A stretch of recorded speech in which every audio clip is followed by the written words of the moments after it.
ನಾನು ಜಾನಕಿ ಗೋವಿಂದ ಹೆಗಡೆ, ಸರ್ಕಾರಿ ಪ್ರೌಢಶಾಲೆ ದೊಡ್ಡನೆಕ್ಕುಂದಿ. 10ನೇ ತರಗತಿಗೆ ಪ್ರಥಮ ಭಾಷೆ ಕನ್ನಡ ಒಂದು ರಸಪ್ರಶ್ನೆ ಕಾರ್ಯಕ್ರಮವನ್ನು ಇವತ್ತು ನಾವು ನಡೆಸಿದೆವು. ಕೇವಲ 10 ನಿಮಿಷದ ತಯಾರಿ ಮತ್ತು ಅದು ಸರ್ಪ್ರೈಸ್ ಆಗಿತ್ತು ಮಕ್ಕಳಿಗೆ. 10 ನಿಮಿಷದಲ್ಲಿ ನಾವು ಸೀಟ್ ಅರೇಂಜ್ಮೆಂಟ್ ಮಾಡ್ಕೊಂಡ್ವಿ, ಗುಂಪುಗಳನ್ನು ಆಯ್ಕೆ ಮಾಡ್ಕೊಂಡ್ವಿ. ಹಾಗೆ ದ ರಾ ಬೇಂದ್ರೆ, ಎನ್ ಮೂರ್ತಿರಾವ್ ಈ ರೀತಿಯಾಗಿ ಫಲಕಗಳನ್ನು ಕೂಡ ಆಗಲೇ ಬರೆದ್ವಿ. ತಕ್ಷಣ ಒಂದು ತೆಗೆದುಕೊಂಡಂಥ ರಸಪ್ರಶ್ನೆ ಕಾರ್ಯಕ್ರಮ. ಅನಿರೀಕ್ಷಿತವಾಗಿ ರಸಪ್ರಶ್ನೆ ಕಾರ್ಯಕ್ರಮವನ್ನು ತೆಗೆದುಕೊಂಡಿದ್ದರಿಂದ ಸರಳವಾಗಿ ಉತ್ತರಿಸುವಂಥ ಪ್ರಶ್ನೆಗಳಿಗೆ ಕೂಡ ಮಕ್ಕಳು ಗಡಿಬಿಡಿ ಮಾಡಿಕೊಂಡು ಉತ್ತರವನ್ನು ಕೊಡಲೇ ಇಲ್ಲ. ಕಷ್ಟವಾದ ಪ್ರಶ್ನೆಗಳಿಗೆ ಕೆಲವಕ್ಕೆ ಉತ್ತರವನ್ನು ಕೊಟ್ಟರು. ಇದೊಂದು ರೀತಿ ತಮಾಷೆಯಾಗಿ ಇತ್ತು, ಚೆನ್ನಾಗಿ ಇತ್ತು. ರಸಪ್ರಶ್ನೆ ಕಾರ್ಯಕ್ರಮ, ಅದರೊಳಗೆ ನಾವು 4 ಗ್ರೂಪನ್ನು ಮಾಡಿದ್ದೀವಿ. 4 ಗ್ರೂಪಿನವರು ಈಗ ನೀವು ಚೆನ್ನಾಗಿ ಓದ್ಕೊಂಡು ಬಂದಿದ್ದೀರಾ. ಪಟ್ ಪಟ್ ಅಂತ ಆನ್ಸರ್ ಮಾಡಬೇಕು. ತುಂಬಾ ಸಮಯ ತಗೊಳಕ್ಕೆ ಆಗಲ್ಲ, ಕಡಿಮೆ ಸಮಯದಲ್ಲಿ ಉತ್ತರವನ್ನ ಕೊಡಬೇಕು. ಯಾವ ಗ್ರೂಪ್ ಹೇಳಲು ಅದನ್ನ ನಾವು ಮತ್ತೊಂದು ಗ್ರೂಪ್ಗೆ ಪಾಸ್ ಮಾಡ್ತೀವಿ. ಆವಾಗ ಏನಿರುತ್ತೆ, ಬೋನಸ್ ಅಂಕ ಇರುತ್ತೆ, ಅಂಕ 5 ಇರುತ್ತೆ. ಓಕೆನಾ? ಈ ರೀತಿಯಾಗಿ ನಾವು ಸರಿ. Group number 1 Da Ra Bendre. Group number 2 G S. Shivarudrappa. Okay. Group number 3 M. Mariyappa ಭಟ್ಟರು. Group number 3 M. ಮರಿಯಪ್ಪ ಭಟ್ಟರು. Group number 4 group number 4 N Murthyrao. N Murthyrao. ಎಷ್ಟು ಗ್ರೂಪ್ಗಳಿವೆ? ಈಗ ಪ್ರತಿ ಗ್ರೂಪ್ಗೆ 4 ಕ್ವಶನ್ ಕೇಳ್ತೀನಿ. ಮೊದಲನೇ ಗ್ರೂಪ್ಗೆ ಎನ್ ಮೂರ್ತಿರಾವ್ ಇವರ ಊರು ಯಾವುದು?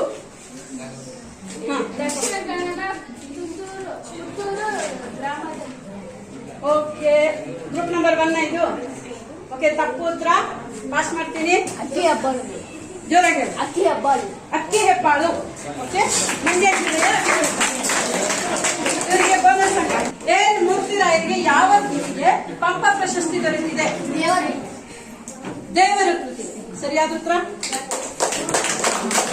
ಬೇಂದ್ರೆಯವರ ಯಾವ ಕೃತಿಗೆ ಜ್ಞಾನಪೀಠ ಪ್ರಶಸ್ತಿ ದೊರೆತಿದೆ? ಮೂರನೇದು. ಬೇಂದ್ರೆಯವರ ಯಾವ ಕೃತಿಗೆ ಜ್ಞಾನಪೀಠ ಪ್ರಶಸ್ತಿ ದೊರೆತಿದೆ? Okay, pass. ಹೇಳ್ತೀರಾ? ಚಿತ್ರಗಳು, ಪತ್ರಗಳು. ತಪ್ಪು ಉತ್ತರ. ಆಪ್ಷನ್ ಹೇಳಿದ್ದೀರಾ? ಬೇಂದ್ರೆಯವರ ಯಾವ ಕೃತಿಗೆ ಜ್ಞಾನಪೀಠ ಪ್ರಶಸ್ತಿ ದೊರೆತಿದೆ? ದೇವರು. ತಪ್ಪು ಉತ್ತರ. ಬೋನಸ್. ತಪ್ಪು. ಎದ್ನಿಂತ ಉತ್ತರ ಕೊಡಬೇಕು. ಬೇಂದ್ರೆಯವರ ಯಾವ ಕೃತಿಗೆ ಜ್ಞಾನಪೀಠ ಪ್ರಶಸ್ತಿ? ಬೇಗ, ಬೋನಸ್ ಅಂಕ ಇದು. ಓಕೆ, ಯಾರಿಗೂ? ಬೇಂದ್ರೆಯವರ 4 ತಂತಿ ಕೃತಿಗೆ ಜ್ಞಾನಪೀಠ ಪ್ರಶಸ್ತಿ ದೊರೆತಿದೆ. ಯಾರಿಗೂ ಕೂಡ ಅಂಕ ಇಲ್ಲ ಇದು. ಮುಖ್ಯ ಪ್ರಶ್ನೆ. ಅಕ್ಕಿ ಆರ್ತಿಗೆ ನೋಡಿದಿರಾ? ಪದ್ಯ ಭಾಗದ ರಚನೆಕಾರ ಯಾರು? ಅಕ್ಕಿ ಆರ್ತಿಗೆ ನೋಡಿದಿರಾ? ಪದ್ಯ ಭಾಗದ ರಚನೆಕಾರ ಯಾರು?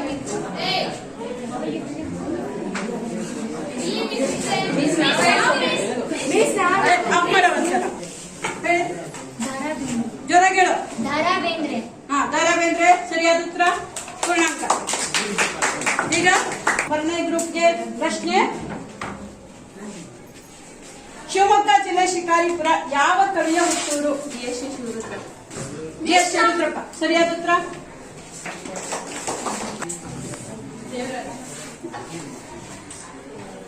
ಓಕೆ, ನೆಕ್ಸ್ಟ್ 2ನೇ ಗ್ರೂಪ್ಗೆ ಪ್ರಶ್ನೆ.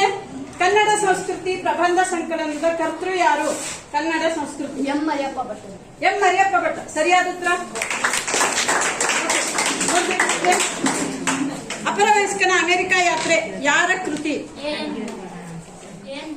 ಜೋರಾಗಿ. ಎನ್ ಮೂರ್ತಿರಾವ್. ಸರಿಯಾದ ಉತ್ತರ.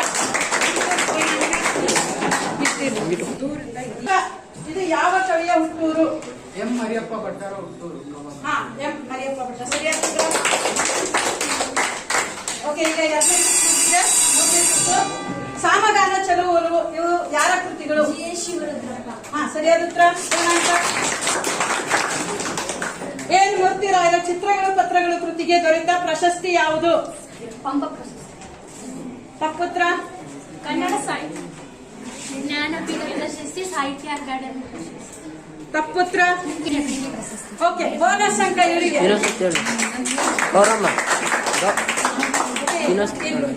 ನೆಕ್ಸ್ಟ್ ಮುಖ್ಯ ಪ್ರಶ್ನೆ ಯಾವುದು ನಿಮ್ಗೆ?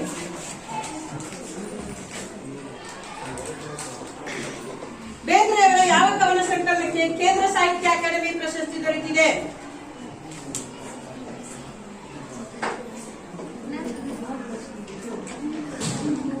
ಸಖಿ ತಪ್ಪುತ್ರ ಇಲ್ಲಿ. ಕಾವ್ಯಾರ್ಥ ಚಿಂತನೆ. ಕಾವ್ಯಾರ್ಥ ಚಿಂತನ ಸರಿಯಾದ ಉತ್ತರ ಅಲ್ಲ. ಬೋನಸ್ ಬೋನಸ್ಗಾಗಿ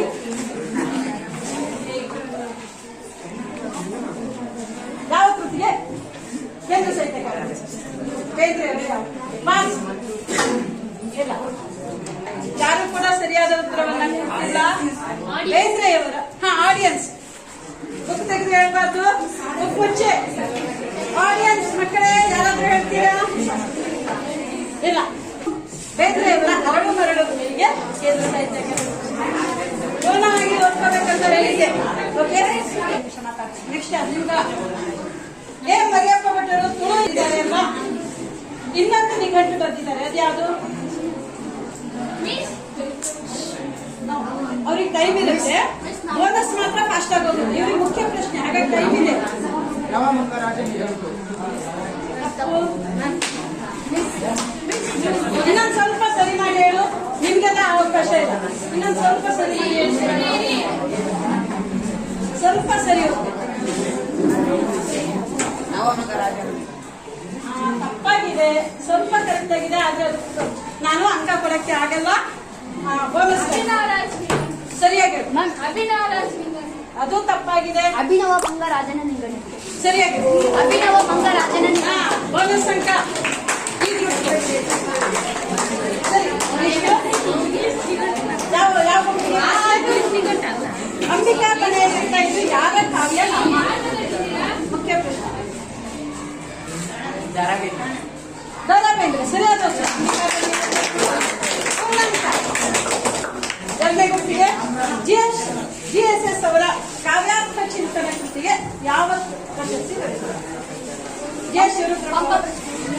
ಕನ್ನಡ ಸಾಹಿತ್ಯ ಸರಿ ಮಾಡ್ಕೊಂಡು ಹೇಳ್ಬೋದು, ಸ್ವಲ್ಪ ಅವಕಾಶ ಕೊಡಿ. ಕೇಂದ್ರ ಸಾಹಿತ್ಯ ಅಕಾಡೆಮಿ ಪ್ರಶಸ್ತಿ. ಕೇಂದ್ರ ಸಾಹಿತ್ಯ ಅಕಾಡೆಮಿ ಪ್ರಶಸ್ತಿ. ನೋಡಿ, ಎಲ್ಲ ಮಾಡಬಾರ್ದು, ನಿಮ್ಮೊಬ್ಬರೇ ಸರಿಯಾದ ಉತ್ತರ ಕೊಡ್ಬೇಕು. ಹೇಳಪ್ಪ. ಕೇಂದ್ರ ಸಾಹಿತ್ಯ ಅಕಾಡೆಮಿ ಪ್ರಶಸ್ತಿ. ಕೇಂದ್ರ ಸಾಹಿತ್ಯ ಅಕಾಡೆಮಿ ಪ್ರಶಸ್ತಿ ಸರಿಯಾದ ಉತ್ತರ. ಇದು ಬೋನಸ್ ಪೂರ್ಣಾಂಕ. ಪೂರ್ಣಾಂಕ ಎರಡನೇ ಗ್ರೂಪ್ಗೆ.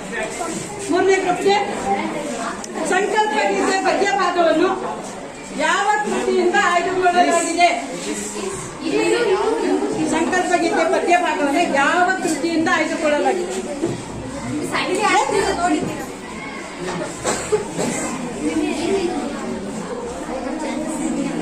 ಮಾತಾಡ್ಬಾರ್ದು.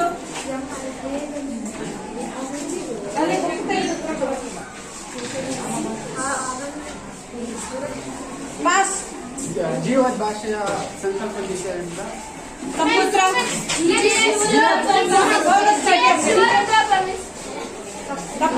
ಯಾವ ಕೃತಿಯಿಂದ?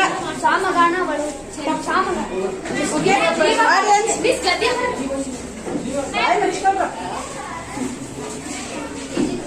ಆಡಿಯನ್ಸ್ ಸಂದರ್ಭದೊಡನೆ ಹೇಳುವಾಗ ಹೇಳ್ತೀರಲ್ಲ, ಸಂಕಲ್ಪ ಗೀತೆ ಪದ್ಯ ಭಾಗವನ್ನು ಯಾವ ಕೃತಿಯಿಂದ ಆಯ್ದುಕೊಳ್ಳಲಾಗಿದೆ?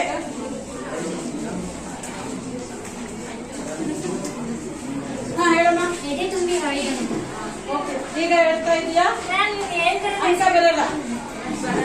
ನೀವು ಏನ್ ಗೊತ್ತಾ, ಇದು ತುಂಬಾ ಸರಳವಾದ ಪ್ರಶ್ನೆ. ನೀವು ಚೆನ್ನಾಗಿ ಉತ್ತರ ಕೊಡ್ತಿದ್ರಿ, ಆದ್ರೆ ಗಡಿಬಿಡಿ ಮಾಡ್ಕೋತೀರಾ, ಗೊಂದಲ ಮಾಡ್ಕೋತೀರಾ. ಅದಕ್ಕೆ ಲೀಡರ್ಸ್ಗೆ ಹೇಳ್ಬೇಕು, ಅವ್ರು ಉತ್ತರ ಕೊಡ್ಬೇಕು. ಈ ರಸಪ್ರಶ್ನೆ ಒಂದು ಕಾರ್ಯಕ್ರಮವನ್ನ ತುಂಬಾ ಅರ್ಜೆಂಟ್ ಅಲ್ಲಿ ಈ ರೀತಿಯಾಗಿ ನಾವು ಸೀಟ್ ಅರೇಂಜ್ಮೆಂಟ್ ಕೂಡ ಮಾಡಿಕೊಂಡು ಬಟ್ ಅಂತ ಈ ರೀತಿಯಾಗಿ ಬೋರ್ಡ್ ಬರ್ಕೊಂಡು ಬರೀ 40 ನಿಮಿಷದಲ್ಲಿ 40 ಇಲ್ಲ 35 ನಿಮಿಷದಲ್ಲಿ ನಾವು ಮಾಡಿದೀವಿ. ನೀವೆಲ್ಲ ಸಹಕಾರ ಕೊಟ್ಟಿದ್ದೀರಾ. Thank you. ಈ ರಸಪ್ರಶ್ನೆ ಕಾರ್ಯಕ್ರಮದಲ್ಲಿ 40 ಅಂಕಗಳನ್ನು ಪಡೆದು ಎರಡನೇ ಗುಂಪು GS ಶಿವರುದ್ರಪ್ಪ ಗುಂಪು ಪ್ರಥಮ ಸ್ಥಾನವನ್ನು ಗಳಿಸಿತು.